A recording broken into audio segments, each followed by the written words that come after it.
Yeah, hello everybody. Today I'm going to solve problem chapter 9, problem 19. He's asking to derive an expression for thermal efficiency and compare it with the cold air standard Otto cycle. Uh, and the question is all is knowing is air undergoes a cold air standard evolution cycle. And let's start with the thermal efficiency first. And as you know, this is the equation of it. Thermal efficiency equal work net over Qn, which is we can write Qn minus Q out, which is the equation for the work net over Qn. Now we take each one alone. Like what I mean by alone, it's before we do that, we have to draw a diagram BF to see how to get the complete answer. This is the diagram. If B point 1, point 4, this is 1, 4, 2, and 3.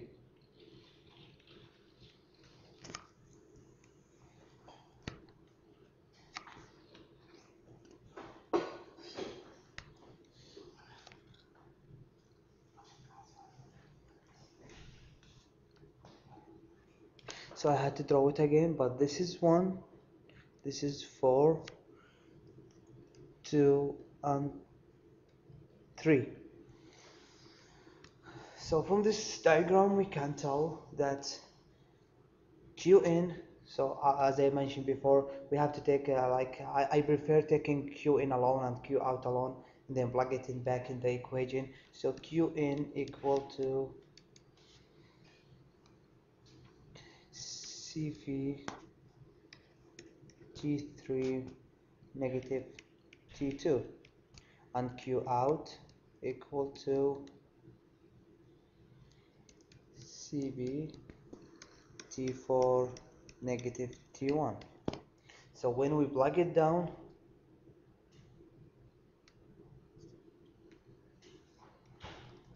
when we plug it back in the equation, we'll get thermal efficiency equal to Cv T3 negative T2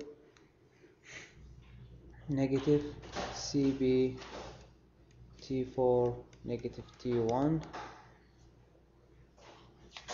all over Qn, which is gonna be Cv T3 negative T2.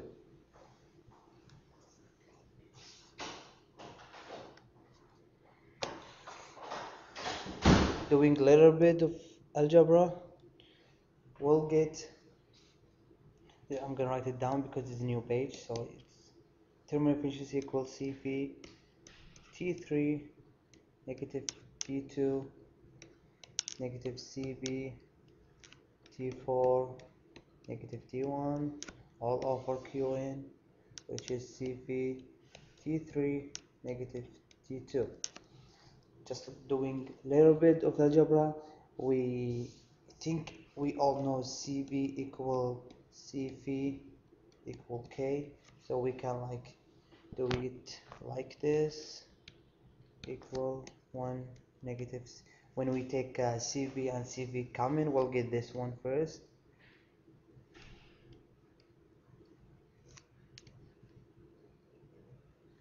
T4 negative T1,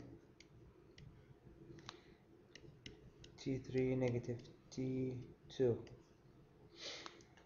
Plugging K instead of Cv, we'll get like this: 1 negative K T1 T4 over T1 negative 1 all over T2, T3, negative 1. Basically what happened here is just a little bit of algebra. It's simple math, so I think you should all know it. Right now we have to do process. We have to do the process isotropic for 2 to 3. I think we all know that it's B3 over B2 equal to T3 over T2. A little bit of playing around here, so we'll get T3 over T2 equal to B3 B2, which is equal to RB. RB is the pressure writer. Now we're doing the process for 4 to 1. Same thing, T4 equal over T1 equal to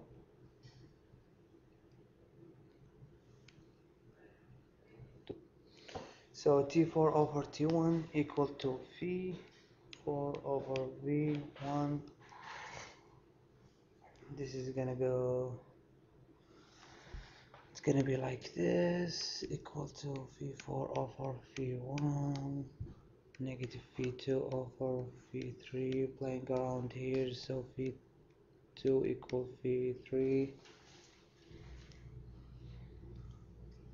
Just go, and we know that B1 equal to B4, so we can write it down again like B3 over B4 all over 1K B4 over B2 1K. That will get us RB equal to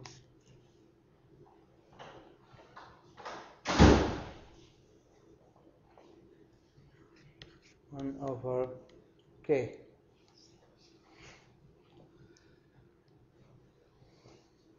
So after doing process 2 to 3 and process 4 to 1, we plug it back to the thermal efficiency, so we'll get N equal 1 negative K.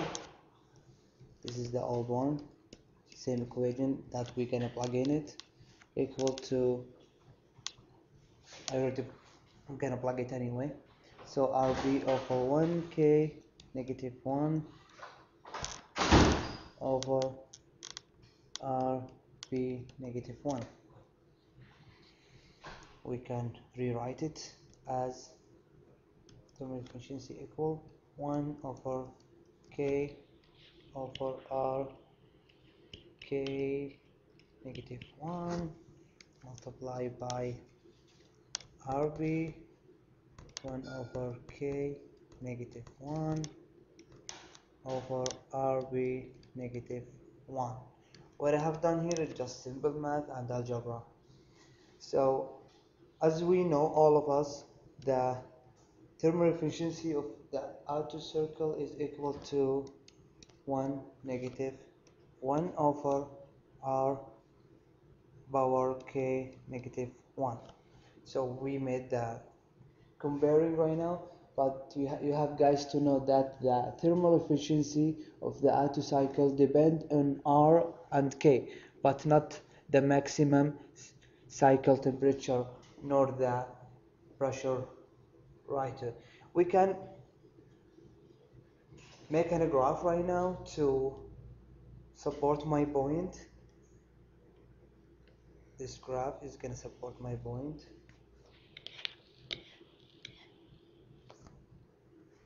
Let's see, this one equal to R equal 1.5 RB. This one RB equal to 2. Just made that to make my point clear. Equal to 0.25. So at any compression right, the cycle has a higher thermal efficiency than the corresponding auto cycle. Also, as pressure rise to RB increase at fixed compression rise to R, the thermal efficiency increase as well. Thank you so much. I hope you got my solution clear. Thank you so much.